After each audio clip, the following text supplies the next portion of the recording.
No Jumper, coolest podcast in the world. And today, my new friend, Maino. Hey. How What you up, doing? my guy? Man, I'm wonderful, man. Chill, man. I remember when you got home back in the day. You remember when I got home? What year was that?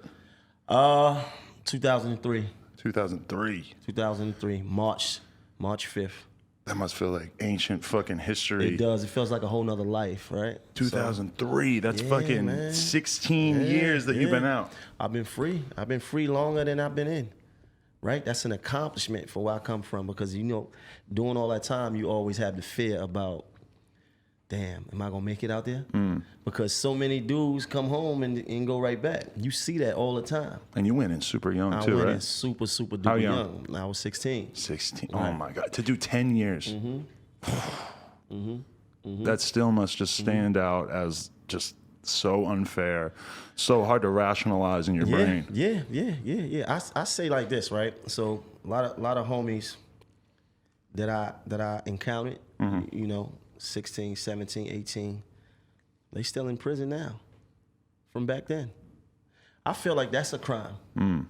I feel like to take that amount of time from a youth, from a kid, I don't care what he did. Like at that age, you still impressionable. The things that you have done when you were 16, 17 years old. I didn't know shit. Right. So you would not have done if you was a grown man, right? You don't even agree with your younger self. Yeah. Right. So it's like the fact that you could give a motherfucker 30, 40, 50 years when he that young. I mean, that's the crime to me. Let's be real. If they had given you a year and a half, 2 years, if they had said, all right, you're going to get out when you're 18, anything you would have learned in that time period. You know, any time that you might have needed to reflect and get your mind right, you probably could have knocked that out in a year or two, not 10. Well, I'm going to be honest with you. I'm going to be super honest with you. I believe everything happens the way it's supposed to happen, right? And had I got out in a year or two, I wasn't there yet. Mentally, I wasn't ready yet. Because I wasn't learning anything. I wasn't going in there trying to be a better person. I'm being honest. It's not until I found music, it's not until I started fucking sitting in my motherfucking cell writing rhymes that I started to think about doing something else, right? So all that time I was in prison, I was not thinking about being a productive citizen when I got out. It wasn't until I found music and I was like, man, you know what, man? Maybe I can come home and do this. Maybe I could give this a shot. Right. But you come home at 26 and it's all of a sudden you're supposed to be able, like, you know, you're supposed to have learned all this shit throughout that 10 years, 16 and 26, your formative years. And then they're just throwing you back on the streets and you don't have any of the understanding of the world. And it must have just been, you know, you spent your developmental years around a bunch of savages in jail, That's more or right. less, right? That's right. So that's the crime. Yeah. So you lock a nigga up, and then you make him do all those years, and then you give him $40 in a bus ticket and tell him to go figure it out. Right. Right. So, lucky for me, I had a support system. So I had people that cared for me, that helped me transition. That's not everybody's case, right? So, trying to get in. It's hard enough just trying to exist, let alone trying to get into the music, you know? So that's what I'm saying. That's what the crime, I feel like. That's a crime. Like, how you going, you take somebody that's so young and so impressionable and take all their life from them and then just send them home. Send them home to do what? You know? So for me, it was hard, but I felt like I was prepared for it by then.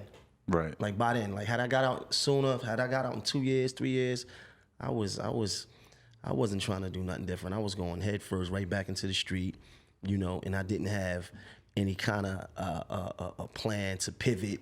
You know, I didn't have any goals set. You know, it's not until I got into some of my darkest moments that I started to dream. You understand? So because I was getting in trouble, In prison. So right. I was an asshole. I was getting in trouble a lot. So in prison, you know what they do? They put you in a box. Right. They put you in a box for years, though. So a lot of people don't understand that. You did years alone? Yeah, years in what they call SHU. So that's Special Housing Unit, right? So they put you in there, and it's 23 hours a day, for whatever your sentence is. So the first time I went in there, it was 2 years. And then I did a year in 6 months. So it's that time alone is where you actually find who you are. Now I ain't sitting up here bragging about that. I'm sitting up here showing you how you can come back from any in life, from any condition, right? So if you think about life as a totem pole, right? Prison has to be at the bottom of the totem pole. Now if you in the jail, you at the lowest level of life. Right. Like you under the ground. So it's under those circumstances that I started rapping. Right. I was in a box and I was just like, man, trying to like pass time. And it was like, I was coming up with ideas and just to try to escape what I was feeling. And was this the first time that you had ever really imagined a life for yourself that was different than what you had been taught in the neighborhood? Right. First time. Once I started to play with the idea about actually rapping when I got home, then I started to think about, damn, maybe this could work. Maybe we could do something different. Maybe it's life outside of, what I always thought. See, the thing is, leaving the hood is physically is one thing. You gotta leave it mentally. You understand? So it's like a mental barrier because we've been tricked to believe that this is just the whole world. Like you got people that don't realize that there's a way of thinking outside of the thinking that we were taught. That's more broader. If you were 16 and I had walked up to you and said, "What do you want to do with your life?" What do you think you would have said? Something pretty ignorant. Something pretty ignorant. Honestly, I didn't have no aspirations other than I probably would have said some stupid shit like, "What, nigga, I'm a gangster for life, forever," because that's what I was taught, and that's what I thought, and that's what my world was, and that's what I kind of evolved and revolved in around. You understand? So you either go from being in the streets to prison, from prison back to the streets.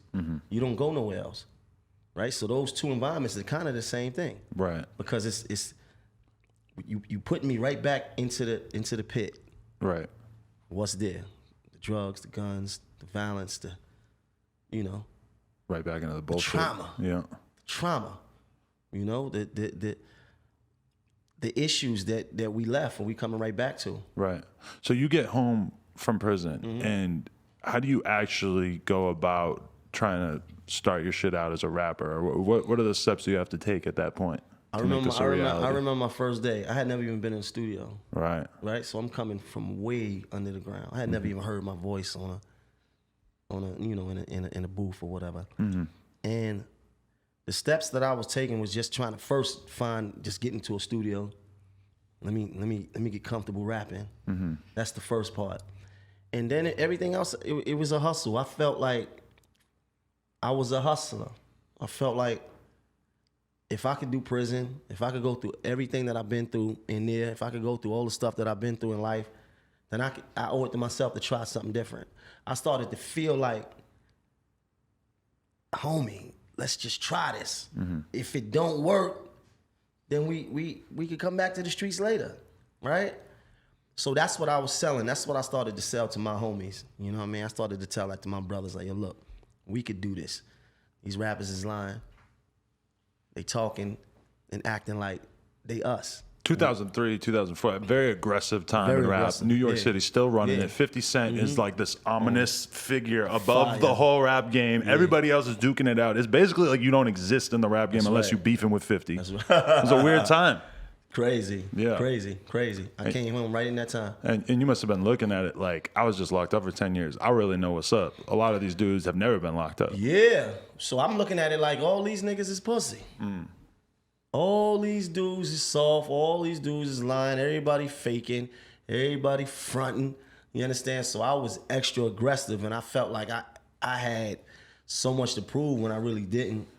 What I should have been doing was just more, just focusing more on the music and just building relationships instead of trying to tear them down. So I come out like, you know, with that energy, and because you don't really know. And that's the energy a lot of times. I see it all the time. I see homies come home all the time and they got the energy because that's the world they just come from. They coming from a savage world.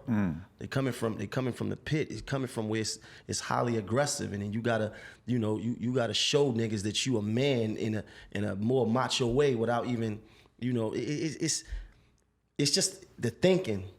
This is what I'm saying. The mentality of the hood. No matter where you at, you can still have it. You understand? So, yeah, that was how it was going down back then. You think it was still holding you back at that time, or did it took time for you to sort of recalibrate and realize that you didn't have to be so aggressive, or that you didn't have to be constantly kind of putting forth that image, letting people know that you can't be fucked with? Because in jail, that's a requirement to a large degree, right? We was taught in life that it was a requirement. Period. So I was taught early that you show your manhood in an aggressive way, right? You always, you know, first time you get into a problem, deal with it with high level of violence, right? This is what I was taught. Like, I don't know how other people, you know, were raised, but I was mostly raised in that kind of way with that type of thinking, right? To kind of like make examples. So when you make examples, you don't have issues later on because that example that you make is gonna be felt, right? So when you know, dudes will tell me, yo, listen, when you get to the joint, first nigga say something, you just go crazy. You understand? And did that work? Is that actually good advice? it does work. It works. It works because when you set those examples, you laying the foundation for your respect, right? But it only works in that world though. It don't work in the corporate world. What you gonna? Don't work in a record label, right? So who really cares how tough you are? You understand when it's time to transition, right? So we talked about shit.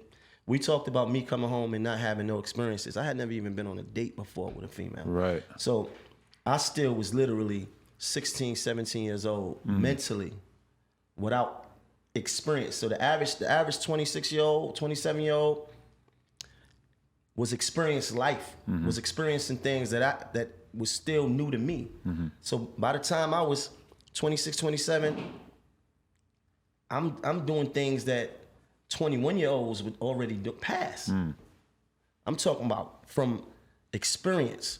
I had never been on a date with a woman. I didn't even know how to order off a fucking menu the right way. I've been in a relationship for 2 years. I feel like I've never been on a date with a woman. I feel like if I were to get fully back in it, I hear my homies talking about hanging out with bitches and they're doing grimy ass shit and weird. Like, and also to be real, I never been on a date with a girl since I got semi-famous, internet famous, whatever you want to call it. Famous. So I got a different level now. Yeah, like I never had a girl trying to prey on me for my money or anything like that. It's happening now? Yeah, I mean, I hear about it, yeah. Or not to mention, like, just every bitch is escorting now. It took over the world. Yeah, it took it, yeah. Not sure exactly how that happened. Escorts are winning. Yeah, it's happening. But you had those experiences. Beforehand. Right. It was all new to me. So it's like prison put you, it's like you like a frozen man. Like whatever time you left in, that's you like you was frozen time. 93. Yeah, about that. Yeah, that's fucked up. You went in like when Wu-Tang came out, and then you got out when like Cam and G-Unit were running shit. That's a big gap right there. That's like my whole childhood. Yeah, long time. Long time. So between you getting out and then High Haters, what has to happen in between to get to you making a huge hit song in the hood, completely took over New York City for a summer, but then at the same time, very fun-loving, playful song as well? A lot happened. But, I hit the ground running when I got out. I was determined. I wanted to be something.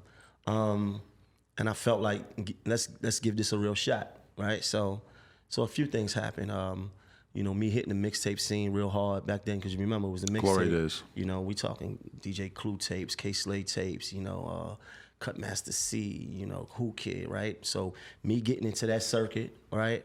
The DVD circuit, Smack DVD, All Access. I wish we still had access to all the old street DVDs, because I'm sure that there's some foul Maino clips in there. Are you talking about? Yeah, they on the internet. Yeah, I'm talking crazy. Talking crazy. Yeah. Ain't nothing in the world faster than a Pune. The Smack DVD, people get mad about like Vlad, act like, oh, Vlad's getting people to air themselves out and shit. Whatever was going on in the Smack DVDs was Smack 1,000 times more incriminating. That's what I got made on that. Yeah. That's the first time people ever saw me. You understand? With Smack DVDs, I had been on mixtapes, but Smack DVDs, we was able to shoot videos, and then dudes in Atlanta was seeing us. Dudes in Houston was seeing us. So that's how far that reach was going, right? So I hit the ground running. A lot of things happened. So that happened. DVDs. Lil' Kim opened up her doors for me. And you had that relationship before you went in? Right. I know him, but we really got close when I came on. How did that really happen, though? Like, how did you actually get so close to her that it became a thing where she was, like, really supporting it? Were you kind of, like, protecting her to a certain extent? I mean, that's my nature is a protector. For anybody I'm around, for anybody that I love, that's my nature, though. My nature is safety. Like, so if we going out, you know, my mind is constantly on, you know, what could happen, and always being cautious of things and to be mindful of certain things. So that's my nature, you know, like with her, you know, that's who I am, you know. So I think I played that role to some degree. But she was like, did she see the potential in you musically? Who would you say was the first person to? Man, it was a few people. K Slay, Clue, DJ Enough, some of the people that Core Mega. Shout out to Core Mega. I don't do enough talking about that. He put me on his album very early on. You know, Core Mega. You know, and Kim recognized Kim loved me, right? And so I think, yeah, she understood what I was trying to do. Musically, I think I at that point I still needed time to grow. And what really happened was a song called Rumors. I don't know if you yeah, Rumors is what changed my life. See, people that really know me from Rumors, not right. Ha Hater. Ha Hater is after the Factory got involved, right? So so you were signed by that point and shit. And they were like, let's make a hit. Right. So Rumors, classic New York City, how to rob style move. Yeah. Rumors is the song that got me in the game. Rumors is the song that I made that song, and Nas was on my line the next week, right? This is how I got originally signed to Universal, and I got that beat from Rumors from being affiliated with Kim. So if I wasn't affiliated with Kim, she didn't personally give me the beat, but because of that energy, I was at her office. G. Nelson was there. He gave me a CD that had beats on it. I went back, listened to that, and was like, "Oh, this is it." That record changed my life. Really? Yeah. And what was did it spark beefs for you, or was it more of just a? Yeah. Well. Did it get that serious? Yeah. It never got serious, but I will say it probably opened up the door for people to not receive me, right? So because we just had 50 Cent, we want another one. We gonna let another one come in? This nigga talking crazy, like, right? You know what I mean? And you know, Game was out at the time, and Game was, you know, was saying stuff too. He was like a gossip rapper to a certain extent. He would love airing some shit out. He was going in, right? So it was like I might have been putting myself in a hole. You know, sometimes we could run the money away. So I didn't feel like I built relationships from there. But the record did get me my first deal, and it got me in the game. At that point in your career, it's kind of more important to make a splash, and it's like you gotta break some eggs while you're getting going. That's the mentality. Like, fuck it, like let's just say whatever. Like dudes were literally sitting around trying to find ways to just say something just to get attention. You know what I mean? And I didn't really look at it back then like that until I had time to sit back and analyze it, and it was like, damn, you know what? That's kind of like what we was doing. We was just trying to get heard. We was just trying to get somebody to notice what we was doing. So I found a witty way of doing it, right? So if you had 50 how to rob, so I was like, rumors. Let's talk about all the rumors in the industry. Let's talk about all the things that people talk about in the industry anyway and on the streets, but let's just talk about them. He said, she said, and it worked. And it got me on. And although my ride been bumpy, I will say that my life been different since then. So they put you, once you sign, do they start putting you with songwriters and shit like that, or to what extent are you forced into that? My first deal was like, I thought it was on. I thought it was on. I was like, you gotta remember, I was in the day room looking at this shit. I'm in the day room, like looking at 106 in Park, looking at Rap City, looking at MTV. I'm like, damn, I want to be here, right? So you equate success with a record deal. So most of us don't have the understanding that once you getting a record deal is just that's step one. That's step one. We got the record deal. We thought it was on. I'm like, we made it. Compared to every other person you were in prison with, you had made it. I made it. But compared to everybody who's out of jail, it's like, okay, that's good. You got a deal, but what now? What now? And before I knew it, I was signed to Universal Motown. Sylvia Rome, Tone from Trackmasters, he signed me, and I was before I knew it, 2 years just went by. Nothing. Like, we put out a record I had with Kim, a lot of street records, but they never put out a single on me. They never put out they put out records, but they never really did it. Right. You know. And then one day I was in Atlanta, and I got a call from my lawyer, and he was like, "Yo, they want to drop you." And I was like, "What? Word?" And I was like, "Damn." My ego was hurt a little bit. I was like, "Damn." It's also great news. But something told me. I don't know what it was. Something told me, let that be. I called Tone, like, yo, Tone, what they talking about? He said, nah, I just heard about it, man. I'm gonna go back up there. I'm gonna talk about it. Nah, that shit ain't happening. I was like, nah, let it be. Let me be. Let me be. Right. And what happened was, I got dropped, and then right after I got dropped, I didn't have no deal. I made High Hater. I just went in the studio, made that. Right. And then when I had my meeting with Atlantic, I had the record already. Right? So when I come to Atlantic, I came to Atlantic with that record. That record was over a year old by the time it came out. Right. You know? So that's kind of like how that happened. But Atlantic heard that and they were like, "This is a hit right here." Yeah, it just has that texture. So it was friendly, it was cool, like, and it was a saying, Yeah, it was a saying that had been bootlegged probably more than any, and it was crazy too. Did you ever have like official merch that said that on it? We did. Okay. But you can't stop them bootleggers. But these days, like, because when something starts to go viral now, motherfuckers are on the merch shit so fast. If that happened now, you would have M's in the bank just from the High Haters merch. Easy. Easy. But it wasn't. There was no. Very different time. Yeah, very different. We were still in the street. And that was also the weird ass time where nobody was making money from streaming yet, and streaming.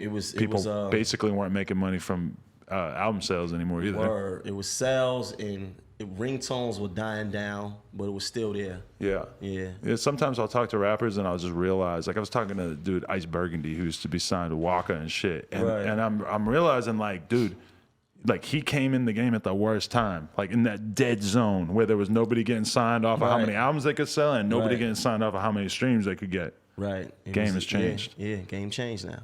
Yeah. You gotta evolve. Yeah. Were you sad to see the mixtape era go? It evolved. It turned into Worldstar turned into what Smack was. Right. I felt like, and me and Smack would talk about that years ago. Like, damn, like they kind of took the formula, right? Because what Smack was doing was taking your artist, the artist that you knew, or the young fresh artist, and you were seeing them in a different way. You were seeing Jadakiss in a way you wasn't normally seeing him. On the block. Right. That was crazy. You never seen him like that. It felt so raw. Right. You were seeing Kiss and all these dudes in a way that you wouldn't see them on MTV or BT. So it was fanatic. It was crazy. So we was out there with the grips, everything. It was happening. Yeah. It was real. And it's like the cops hadn't figured out how to keep up on it like they have now. Right. See, it was because now they have the internet, right? And you can just open your phone. Remember, so now the smartphone puts the computer in our hands. So we could see everything. Right now, we can do everything. You can do everything on your phone, shop, whatever. And it's such a crazy thing to think that there was like a shortage of rappers in a way at that time, whereas now it's just the market is so ridiculously flooded. It's hard to find. At that time, it was kind of at a moment where it was like, shit, there's a lot of stuff on the internet. We can listen to all of it. Now it's like, there's a whole lot of shit on the internet. Everybody just listen to Drake instead. Listen, there's so many rappers. Right. There's so many rappers. Yeah. I don't even know all the rappers. No way. It's impossible. Like, it's so many rappers. And you know what's so crazy? It's so many rappers that we don't know that have fan bases and it's like out here doing their thing. And I respect it. But it's just like, man, like if you see me and I don't know who you are, it's like don't feel no ways. Like I'm not tapped in. It's a lot of different worlds. Right. But You know? people who get offended by you not knowing who they are is a whole thing. I don't get offended when people don't know who I am. Right, exactly. That's how I'm I not feel. offended. I don't expect everybody to be clued in on that. Nah, man, it's POV. It's your point of view. You may not be a fan, and you period. Yeah. Like, what's the big deal? There's a lot of rap fans who listen to Logic and Eminem, and they'll never listen to a Maino song. They'll never listen to whoever the fuck it is. You know, they listen to. They got that little thing that they like, and that's what they do. It's and you're still a hip hop fan in a way. That's right. So you can't get caught up in fame and all that. I don't get caught up in that. That's man given anyway. Was that odd for you to all of a sudden become a famous person after having been locked up for 10 years throughout your whole developmental phase? Now let me tell you about that. Yeah. That was really ball. That really played with my mind. I bet. Because it was like, you know, you live in your life. You don't look at yourself no different. And then see people look at you and see people cry or, you know, want to take pictures. I used to be bugging, like, you want to take a picture with me? Like, yeah, man, I want. Like, man, whatever level my fame is at, I'm pretty used to it now. It's been a long time, right? But early on, it was like really tripping me out, you know, because I always felt like I'm like the regular nigga, right? You know. But it's all good. It's a blessing, man, because I take every picture, man. I take every picture. And that feeling, like, the way that people look at you in public when they want to take a photo is not so different than the way that they look at you when they want to fight you. So for someone who was just in prison for a long time, I could see how all of a sudden you're in public and you got these groups of dudes. There's been times I've been walking down the street to get in my car, and all of a sudden there's just 8 dudes just zooming in on me, and I'm just like, oh, this is it. I'm done. What the fuck was I thinking? I'm right here. I got nothing on me. I'm dead. And then they all want to take photos, and I'll stand there for 10 minutes taking photos. Yeah. Thank God they just wanted photos. Like, Adam, yo, what up? What up? Okay. But you're in a fucking life or death mentality when you're just coming home. So it's extra tough. Yeah, but you see, it is, right? But you gotta figure it out. You gotta navigate. Like, life is about navigating. So now my story is different though. Now my story is not just Maino that was in prison. Right. You understand? Now we kind of rewrote history, right? I'm rewriting mine. My narrative in prison doesn't define me. Who I was and what I've been through, that's what I've been through, but that's not what defines me. That's just one portion of my life. You said it from the door. I've been home, 15, 16 years. Right. Successfully. So we getting into that. You understand? We putting out powerful music. We opening up businesses. We doing things that we always dreamed about doing. It's a tricky thing to bridge though, because when you essentially become a celebrity as a rapper, it's like, you know that the people want that gangster shit. They want you to be ignorant. They want you to live a lifestyle that's totally untenable. And then at the same time, you know that you need to kind of push that part of your image in order to get bigger. But then at the same time, you know, even at a younger age, I'm sure you kind of knew that in the long run, you wanted to be something much bigger than a tough guy. After a while, but when I was really young, I didn't really see myself even getting old. You understand? You don't even have the perspective to wonder what 10 years from now is going to be like. Thinking about 30 years old. Right. That seems like 100. Right.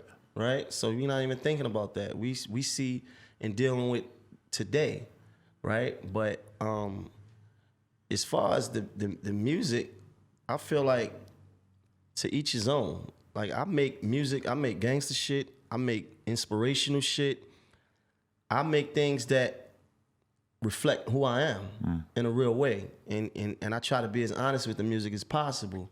So I don't feel a need to put on a certain type of image because they already know what it is. Like, I don't have to act like this or portray like that. You understand? Like, I am who I am. And I feel like that is coming back. I think people kind of respect that more. You know? Definitely. Do you ever feel like people even do come at you with that kind of energy anymore? On some gangster shit? You know? Nah, I don't get those problems. You don't have that anymore? No, I don't have them problems. I ain't never had those problems. Ever. I never had those issues. You understand? Not to say that my card is any greater than anybody else's card, right? But I just move with respect. I don't disrespect niggas' cities. I don't disrespect men.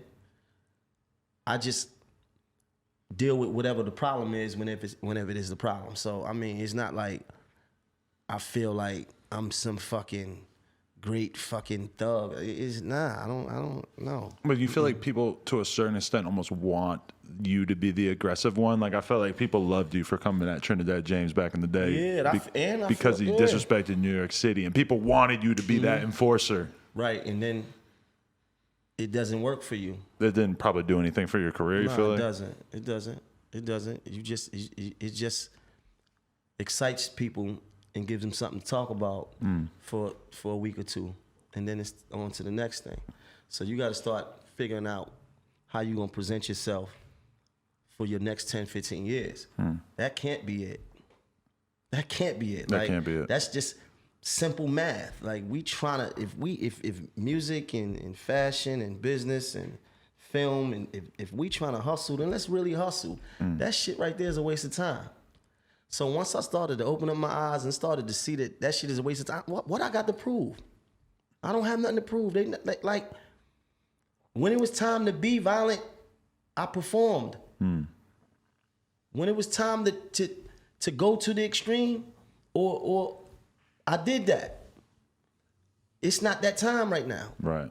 It's not that time. It can't be. It's not that time right now. It's time right now is to increase our value. Right. And when I say our, I'm talking about me. Increase my value. And shit like that just decreases your value. When did you start to be able to see yourself as something bigger than a rapper, where you could develop businesses and do things that went outside of just your level of fame or your ability to be a rapper? When I started to feel like music, I always felt like music. I was smart enough to do things other than just rap, right?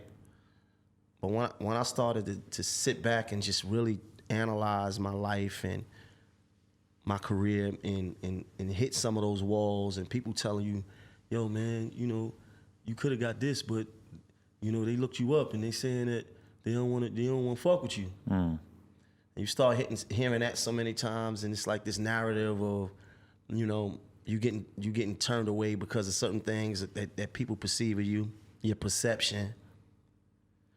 I started to say, man, hold up, I'm greater than that. And then it's certain dudes that I look up to that I respect in a business way. You talk about Puff and you talk about 50, you can say whatever you want, but to be able to diversify your portfolio is what I started to imagine. So I'm like, damn, I could write a movie. I could write a show. I could develop a documentary. I could do a book. It's all about how you share your time. It's all about how you spend your time. What's the first one of those you bit off? Like, did you go for the book thing or the movie script idea first, or how did you go about that? I had did a show. Me and Kim Osorio working on a cop show. I had did that, and I started writing my book around the same time. Then I kind of jumped off that and then jumped into this documentary that I actually filmed already. So I had went and filmed the documentary based around the New York City strip club circuit. Right. So that was a project that I was like, yo, I really got to do this because I really want to see if I could really concentrate on something other than myself. You know, so it took me like a year and a half to finish it, and it's a 4-part documentary, and it's really dope. And you're still working on where that's going to come out and stuff? Yeah, we working on distribution for it. That's something I'm honestly fascinated by because I lived in New York for like 6-7 years, but I did not ever go to a strip club. I guess I probably should have. I don't know. It's just stupid when I think about it now. Actually, to be real, I don't go to strip clubs out here that much either. Oh, yeah. I don't know why. I probably should get on it more consistently, but it's got to be a wild-ass world out there. Yeah, you got to pull up, man. Gotta pull up. You know, you gotta support the naked hustle. Right. But what's interesting about the New York City strip club is that it's not about the dancer, right? The dancer is not what people fascinated with. People don't come there for the dancer. They actually come there for the bartenders. So the bartenders are what drives the economy in the strip clubs. The bartenders are the ones. That's the cachet. That's the focus. You know, ball players, they coming in there. They coming to see the bartenders. They coming to see your favorite bartender. Bartenders is like celebrities in New York City. Why they're that much more in demand than the strippers?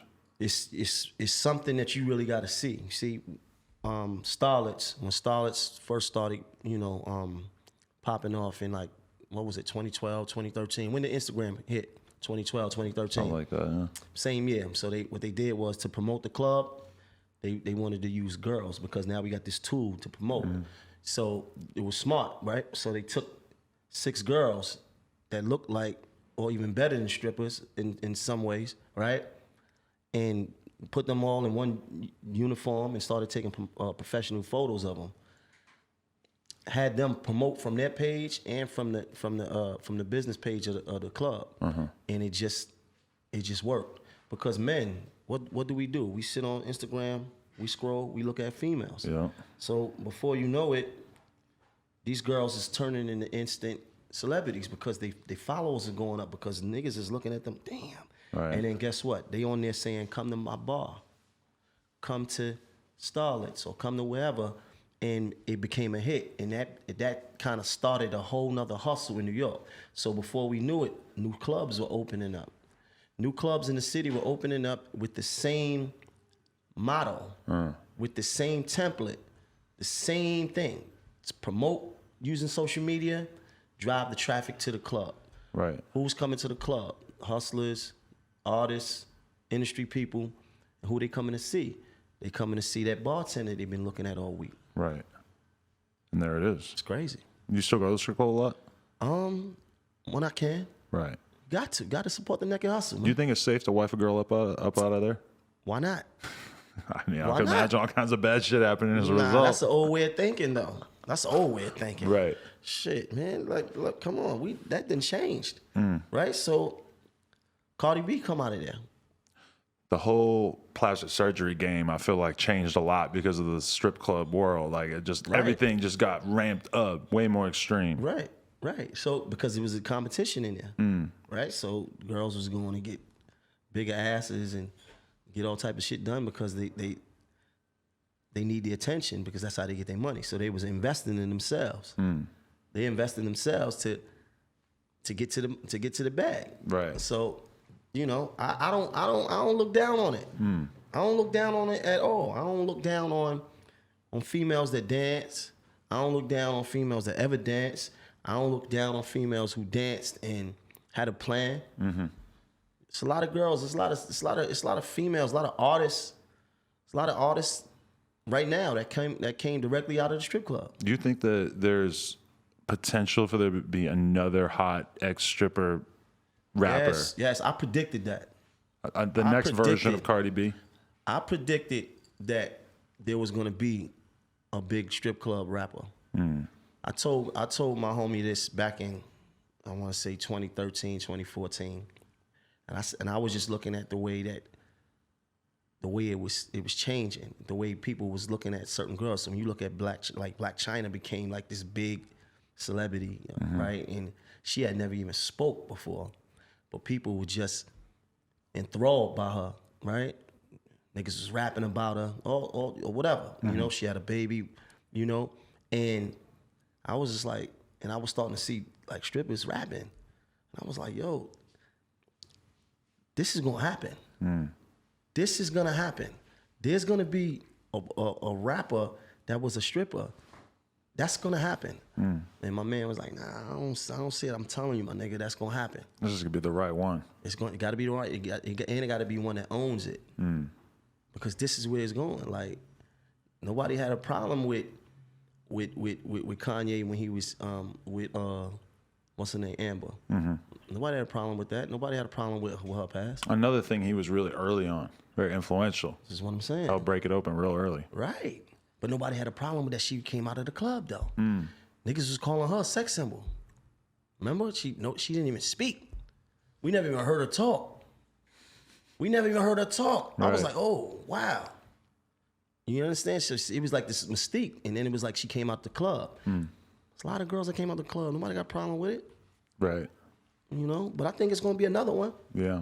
I don't know if it's going to be that big. Yeah, it's just a question of like, I mean, Cardi B had all the personality in the world. It was hard to imagine another girl, never mind the rap skills, whatever, never mind who's hot, that's fine, whatever. But just the personality alone. Personality is what it's hard to imagine somebody being more appealing to people than Cardi. Right. I don't know if we're gonna have that. You understand? Because she got something totally different than, you know, she was already who she was before the massive fame came, right? So she was already internet, social media famous because of her videos. Right. And then, you know, she went on a show or whatever. But yeah, we're going to have more successful dance chicks. Yeah. Definitely. It's got to happen. LA is looking for our own right now. You think so? I mean, there should be a LA version of Cardi B, right? Who you got out here? What female rappers do you have out here? In LA? In LA. Damn, that's a good question. I don't know if there's any that live in LA that are popping off. From LA. Man, they're gonna kill me if I am not thinking of it. But as far as from LA, I do not know. That's what we need. Yeah. I mean, maybe. Yeah, I mean, listen. Like I said, I support the naked motherfucking hustle. Me too. No, definitely. For real. From your perspective, were you sitting at home watching the 6ix9ine thing unfold, just like, what the fuck is going on in my city right now? You know what? I was never bothered by 6ix9ine. Okay. You know, like, niggas was offended by him. Dudes was really offended by him, right? I really wasn't really offended at all. I looked at him as like a little kid. When I met him, I was like, he give me like vibes like my son. Or my little brother, right? And I was just like, this is just him doing what he do. And I understood it. What made him bigger and what made it snowball was the fact that people kept chiming in. And you know, sometimes the best thing you could do to somebody and the simplest thing to do is to ignore them. Because then they don't have no effect on you. But everybody wants to get in on the clout, whether it's talking shit about them or aligning with them. It wasn't too much aligning, though. It was a lot of going back at him. But then you see weird shit like, okay, somebody like Fat Joe got a lot of respect, not somebody who's going to affiliate himself with some weirdo. But then at a certain point, Fat Joe was like, all right, whatever. Like, this seems like it's really happening. I'm going to go interview him. I'm going to be cool with him. Yeah, and, you couldn't. You know? Yeah, I met him. I met him. 50's another dude. Yeah, might not have fucked with him at first, but over time. Yeah. You couldn't deny. Listen, that was all gas, no brakes. You couldn't deny the stardom and or the power that was coming from it, right? And the influence that was coming from it. I met him a few times, and we was cool. We was cool. What up, boy? What up? I mean, you know, I would talk to. What up, blood? Yeah. I would talk to Shotty though. We would talk, you know, and I would share with him some advice that I felt like that he needed. You understand? I would tell him that I felt like he needed to focus on business. You know, keep it all business, because this is the industry. This is not the streets. And I know what it feel like to be coming out of the street trying to still have one foot in. Once you get out, once you get a shot, you got to commit to it. You can't do both. You cannot do both. You saying Shotty still had both feet, one foot? It's hard not to though. You coming right off the block, and that train was moving fast. It's hard not to. You're gonna be who you are. You spent all these years being this person, and then how can you change just like that? So it's hard not to. You still riding a certain kind of way, you still doing certain kind of things, and you still dealing with your issues the same way. So, and you not having full understanding that they not going for this in this industry. It's not gonna happen. Yeah, it was crazy to watch just because you know that like there's always opportunities for young rappers to align themselves with gangs and shit like that. And usually they are pretty smart about it. They don't go all the way in. Right. And that was a weird situation to watch unfold where you had a bunch of legitimate gangster dudes who wanted the money, wanted the clout, wanted whatever, or maybe felt like they could trust this kid. Maybe felt like, shit, he is from Bushwick. Maybe we could fuck with him. But they all learned a really fucking tough lesson. Well, they were looking for what a lot of people looking for, a way out and a way in. You know what I mean? A way into the game and a way out of the streets that they had been in all that time. But it's how you deal with it. It's how you deal with the success. Some people you can't get in the game and then try to act out your gangster fantasies. You can't be something more than you was before you left. If you're gonna put your executive suit on, put that suit on and wear that suit. If you're gonna put your rapper shoes on, be a rapper, wear that suit. You understand? All that other shit, it's gonna have a time limit. It's gonna run its course, and that's what we saw. That's the fastest growth we ever seen, and that was the fastest destruction we ever seen. So when you think about it, when you think about the dudes that was around, was getting in the game even worth it? Might have been better off just being on the block again. Yeah. Might have been better just never even running into the guy. Or just not being famous in general. Just not ever. If you're a gangster, you should avoid fame. Hey, if you plan on staying a gangster. This is what I'm saying. You gotta put whatever the hat is on, and you gotta commit to it and be that fully. You understand? It's kind of this sinister thing that happens now, though, where it's like I'm sure 6ix9ine did all kinds of stupid, fucked up shit once he was famous, but now it's like you get famous and then they do all this weird surveillance shit and they figure out what you did before or like 6 months before you were really popping, and all of a sudden all that shit's on the table now, too. Of course. So you talking about like that rape case and all that other shit? Well, that was all before. I'm talking more about the fact that there was just all kinds of little like, well, I don't even know what the specific examples are for 6ix9ine and shit, but there was just all kinds of little things that they ended up charging Shotty with and shit that yeah, a lot of that is bullshit. I think that most of that case is based around, their relationship once the fame came. Like that's what most, because I looked at a lot of that. Oh, he didn't really know him until he was famous. That's my point. They ain't know him at all. So a lot of that stuff they talking about they had before that was, I mean, the local precinct know all that. Like that shit was nothing. Like the feds wasn't watching them before. What do you think his career is gonna be like when he comes home? I think he gonna make music for the people that love him, and I think there's a lot of people that love his music. They haven't stopped playing his music. You don't think? I feel like they don't play it like they used to out here. Nah, in New York they play it. They play it all the time. You understand? Like what he did don't stand right with me. But I'm not the gatekeeper of that. That's just my opinion. I don't fuck with that. But that's just, he ain't doing it for me neither though. If this was Maino 10 years ago though, how do you think you would be reacting to it? Not the same way. I still wouldn't fuck with it. I'm on my business though. But you think you'd be on Instagram wilding out about it right now if it was 10 years ago? I might have been talking slick. You might have had a few World Star reposts. Might have been making fun of it. Right. But it don't cost me nothing to mind my business though. So at the end of the day, like, he gonna have to deal with that. But like I said, nobody cares about him snitching. His fans would have probably done the same thing. The people that like him, people in the regular world, they don't live like and have the same values and morals as I have. They don't have the same code as I do. And I'm mature enough to understand that. You think in a weird way, as much as 6ix9ine made a shitload of fans and presumably like let them down in a lot of ways by getting arrested and snitching and everything, but that might actually, what happened to him might actually be a situation so extreme that a lot of these young kids are actually able to learn something from it? I hope that. You know? That's what I hope. Such an extreme example. I hope that's not the way to go. Right. You see, what messages are we sending? Do we want to you want to have my kids believing that they gotta go about it like that to be successful?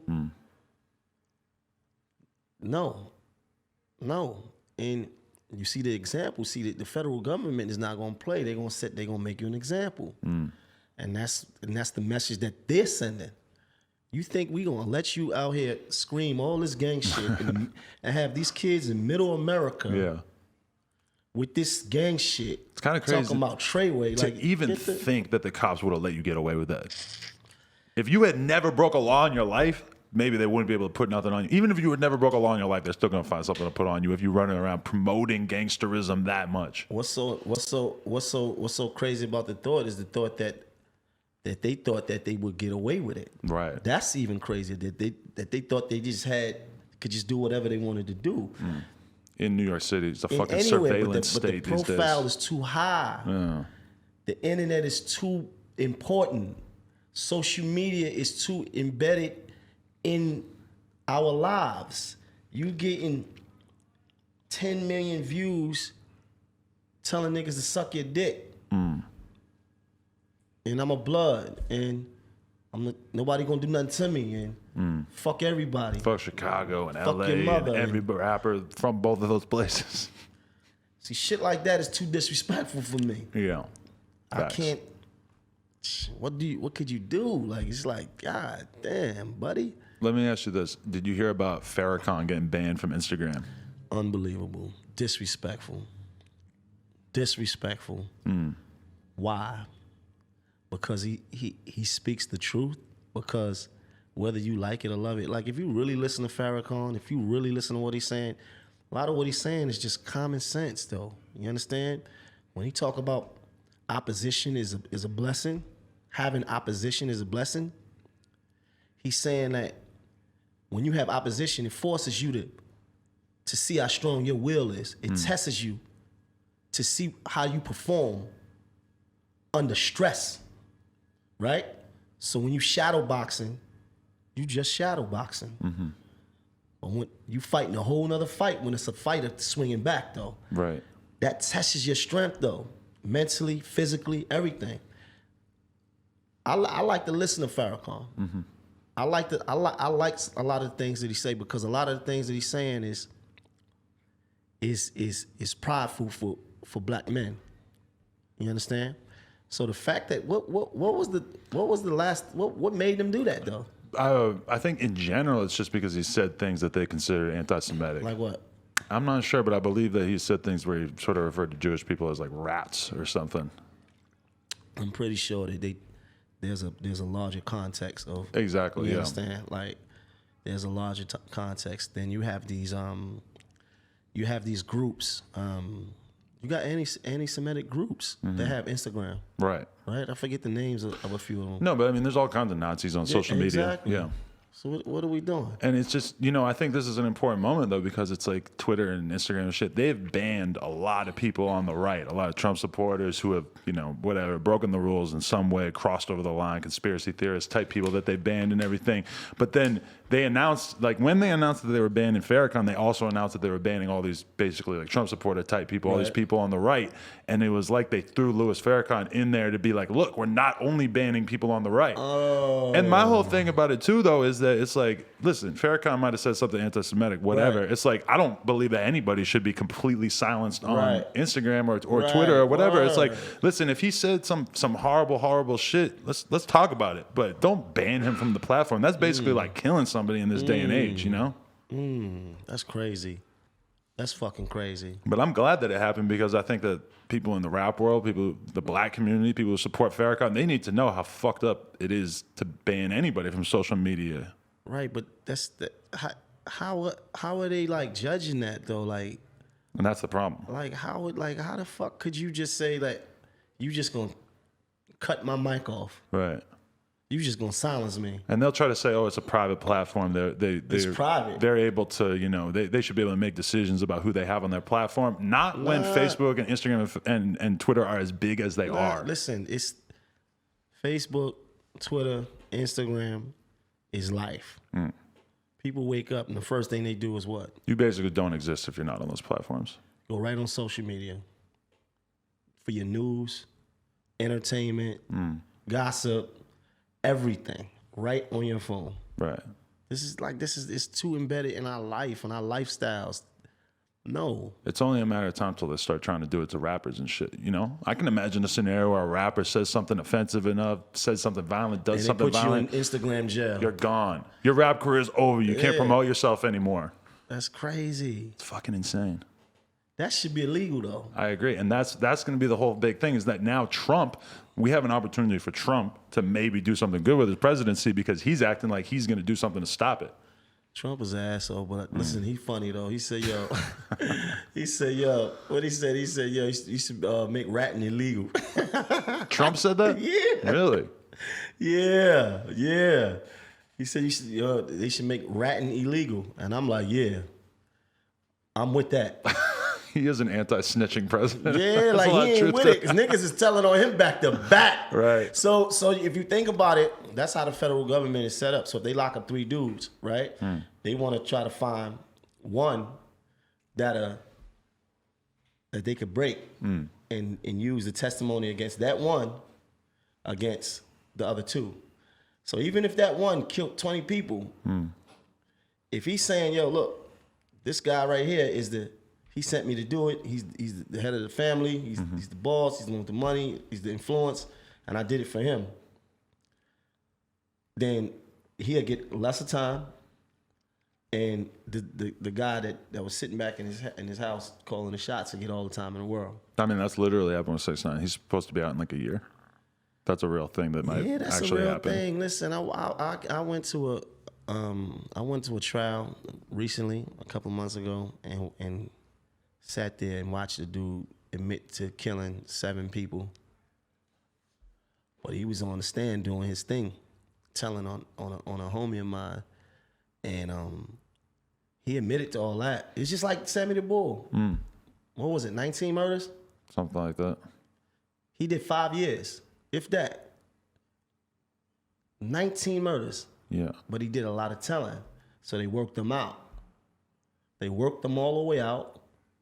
He did his time, then went witness protection, then did more crime, and like it's crazy.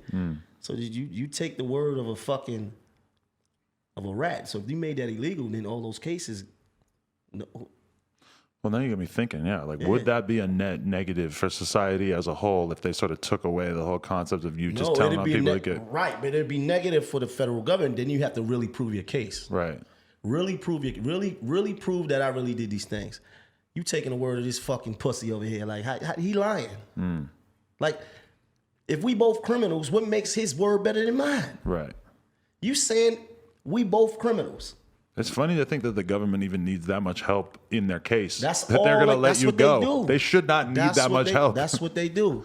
You got all this money being invested in your fucking department so you could put this case together. Really prove your case. Like, you need me to... You need me to fucking go and tell on all these niggas. Really prove your case. So if they took that element out, then we'll be having a different it would be different out here. Do you ever think about just waking up in the morning and throwing on like a 3X Stop Snitching tee? That was an era. A big one. That was a good era, bro.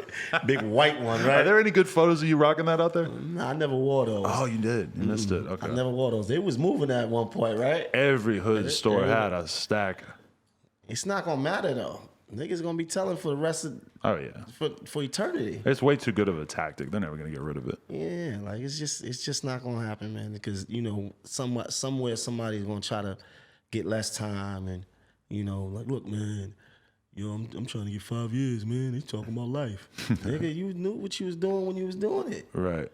You understand? The rules say that every man is held accountable for his own action. This is the rules say. This is what the book says. Right. Right? If me and you consciously committing crime together, then it's my duty to take what comes with it.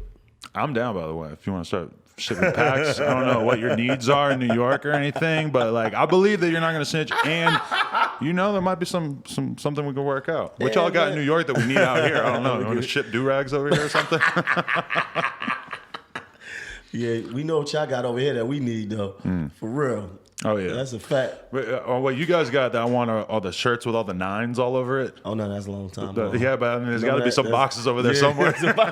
Gino Green. Gino Green. There you go. Green. Okay. That was an error right there. That's a fact. I look at those pictures back like now. I was like, damn, what the fuck was I wearing? Right. All those 9s. Like how was that cool? You look at old school pictures and you just be like, damn, this look crazy. Right. And you look at photos now and you're like, well, shit's a lot more tame, but then at the same time, so there's some weird ass shit that ends up being worn these days too. Right. And then we're gonna look at it in another year or two and be like, damn, I was wearing that. Right. Mm-hmm. When you hear about something like, I remember there's a story last year where the prison that Tax Stone's actually locked up in, and they had these crazy issues with the cold and the heat wasn't working and shit. When you hear about something like that, does that just really hit you in the heart because you know how fucked up it is and how helpless they are? Yeah. It you know, I've been in situations with the plumbing not working. You understand? And you know, it's no hot water. So I know how that feels, because when you're in prison, it's like you can't fend for yourself at all. So it's I definitely feel that. I definitely feel that. You know, it's crazy. When you think about it too, like somebody like Meek Mill, it's like that's why people are so respecting of him getting serious with the prison reform thing, because you got to think about how easy it is to get out of jail and just completely forget about that shit and just never want to talk about it again. That's crazy. I was talking to Meek recently. We was in the studio talking. We was talking about that, about his case, about how the fact that he'd been on probation. What he said, Rick, 9 years or something like that, 10 years, something crazy, longer than that, right? 12. Yeah, like what the hell is that? Unbelievable. But you know, different states got different laws. So Pennsylvania, their laws are different than in New York. Right. In New York, you get probation for like 5 years. I think that's the max. Oh, okay. And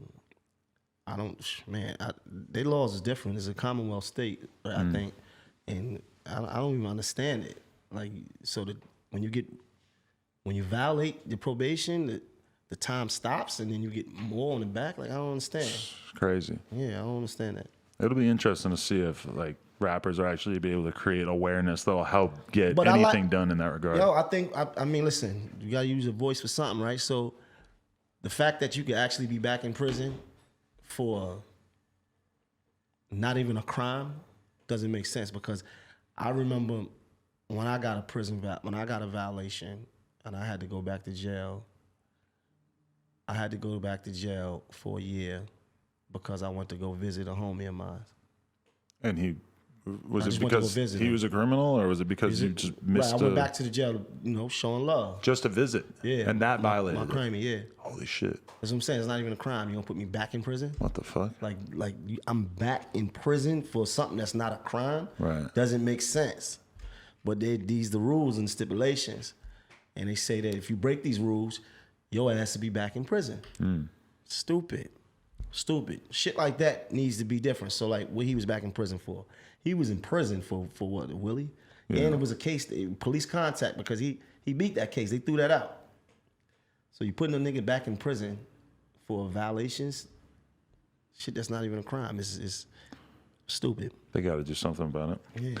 What do you got working on that you got coming out that you want the people out there to know about? Man, we just got the new song out right now with Macy Gray. It's called All Again. Big record. Actually out here finishing up the video right now in LA. She's out here? Yeah, she's out here. Got the project coming. It's called On Everything I Love. So we just out here pushing, Hell yeah. Man, it's been dope to get a conversation in with you for sure, man. My God, you so famous. I mean, shit. It's so weird to hear people say something like that to me. Yeah, you out here working. Yeah, we grinding a little bit. I got an interview coming up. This kid, ABG Neal from Brooklyn. Yeah? You got to check him out. Dope. Kind of hard. ABG Neal? ABG Neal. Okay. That's my recommendation. All right. He got a weird, like, Conor McGregor walk thing going on. Oh, really? Yeah. Is he Irish? I think he might be Sicilian or something. He's like he looks white or Hispanic-ish. You into boxing and all that? MMA? I'm into UFC more than boxing, but I fuck with boxing. Oh, I seen a crazy man. Is Conor gonna fight again? I think so. They just released today that they saw him working out in Ireland, like training. Now, listen, I like Conor. I like him. I even enjoyed the fight that he had with Floyd. I like his character. Like, you know, he's good. He's about the best thing for the sport imaginable. Right, but he really lost that fight, man. Oh yeah, he was ass kicked. Yeah. Is he going to win again? Well, that's what he's trying to jump up weight classes and stuff. You know, if he wanted to just stay in his safe little weight class, fight 20 times at the same weight class and just run your rank up, then he could do it. But he just chooses to go, I'm going to go fight the greatest boxer of all time. I'm going to go fight this guy that weighs 30 pounds more than me. Remember the girl, the lady Ronda Rousey? Dude, that was fast. That was interesting to me. That was over so fast. She was like a tank, right? She thought she was the shit. But a bitch gets one movie offer, boom, she's gone. Oh my God. That's what they always say about MMA is that if it's not your only choice, you're not going to stick with it. What you mean? Meaning that, like, if that's the only thing that you have, right, then you could stick with it. You could actually deal with the training and stuff. But for somebody like her, all of a sudden she started to get advertising and movie offers and stuff. Getting big. Fuck it. Why am I training 12 hours a day doing this bullshit when... She got the shit beat out of her twice, back to back. Yeah, and then she was just over it. Wow. That's the crazy thing about MMA. You could be the man one day and then you are nothing the next day. What's my man name? Anderson Silva. He got his shin bone kicked out. That was crazy. One of the worst things in the history. His shin bone came out. Then he fought after that, though. Many times. He fought like a couple months ago, yeah. He bugging. He got to chill out. The spider. The spider, yeah.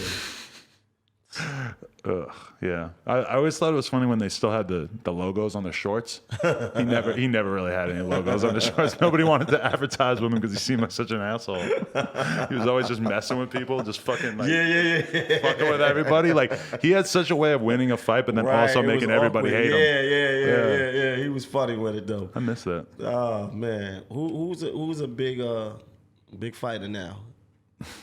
Man. In the game. I don't even know. Who am I excited about? Well, John Jones is back, so that's exciting. What about the dude that beat McGregor? What's his name? Khalid? Oh yeah, they love him. They love him? They love him. And I thought one of the best things about it too is that they he's Muslim and that was a big part of the versus Conor thing is that Conor kept disrespecting. Out the ring and it got crazy. I looked at that shit for like a whole week straight. I couldn't believe it. That was the first UFC fight I ever went to, and I'm sitting there and they're fucking jumping out of the ring. I'm just like jaw dropped. Like, does this shit always happen and they just don't show it on TV? That's crazy. That shit got crazy. That was a battle royale for real. That was fucking amazing. What's the other dude name that had a couple fights with McGregor? Nate Diaz? Oh, man, that's my dream interview is to get both of them on word? here. Yeah. Because they come in sometimes. There was actually somebody trying to act tough in here one time, and they were here, and like one of them like looked at them and like made the connection and whispered to the other one, like, "Yeah, that's a different level of fighting, bro." Yeah. Because you know what they do? You got to get the grizzle. When they're just hanging out, when they're just around, they are just nonstop. Just like shadow boxing each other all the time. Really? It's fucking weird. To me, it's like, you're a rapper, but how many times are you going to just bust out rapping throughout the day? Hey, check this. My name, like. So you telling me leisurely just start. That's what they do all day. They're just, and I'm looking at their Instagram story. They got a mat in the ring. They're just practicing jujitsu in the morning and shit. They just, and they haven't fought in years, but they're still just fucking around. They just love it so much. Crazy. Bananas. That's dope. Well, hey, shout out to Maino. I appreciate you coming through, man. Hey, man. Nah, man. Hustle hard forever. Hustle hard for life. I'm getting it tattooed on my face tonight. Yeah, you should, man. Right here. Right in the middle of the forehead. Right here. 2 H's. Yeah. There you go. Right here. Holly Holm. Yeah. I don't know. As long as we're talking MMA. We're going to start an MMA podcast together. For real, yeah. There you go. All right, shit. Well, we should definitely do this some other time when we got new shit to discuss for sure, man. Definitely. Yeah, I appreciate you. Thank you so much. No Jumper, coolest podcast in the world. Check us out on YouTube, SoundCloud, iTunes. My man Maino. Check out everything he got going on Instagram and all that shit. Yeah. Appreciate y'all. Run up the streams. Let's get it. Let's get it.